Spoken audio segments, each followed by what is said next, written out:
Do we wake up in the morning and consciously choose to repeat the same destructive patterns of yesterday? Not likely. These patterns are unconscious. We live so much of our life on autopilot.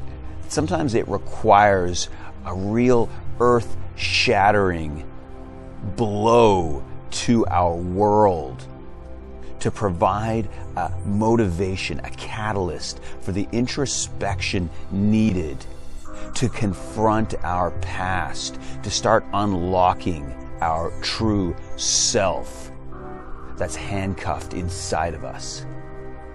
I received one of these blows over 10 years ago now through the loss of my mom. This shattered my world and has taken a long time to really feel the impact, to experience the life expanding reality of recognizing that the patterns I was playing out in my life were a reflexive response to certain unmet needs in my childhood. The need for approval, the need to please people, the need to be this nice guy that never said no, that always gave people what they wanted at the expense of my voice and authenticity.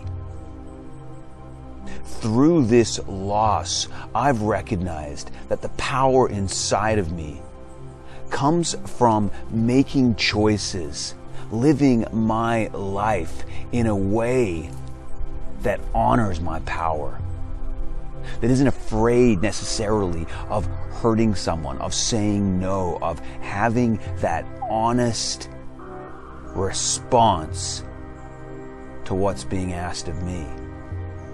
So often we compensate in different ways to receive the validation that wasn't given to us when we were a child. Today I just thought I would share the power of this realization, because so often we have to wait for these catalysts to start reflecting on this. But what I can tell you from this experience is that life flies by and is so precarious, and that we need to harness any invitation that comes our way to look within, understand our past, and see how we're compensating for that today.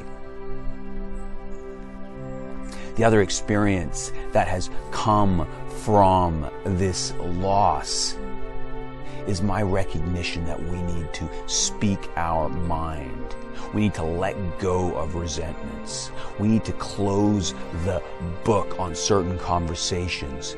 Express that love, express that anger, express that resentment, and let go of these things, because we don't know how long our loved ones are going to be around for. So we do not want to regret not having said these things. You know, one thing I feel really blessed for is when my mom did get sick and was diagnosed with a short amount of time to live, I put my external pursuits on hold and spent that time solely connecting, loving, being with her, really celebrating her life and allowing for that closure in that relationship, that letting go of her physical presence in my life. And while I still suffered so much grief and it took a long time to even be able to talk about the loss, I am so grateful for that decision I made that I just really highly recommend spending that time with loved ones if they do receive some terminal diagnosis.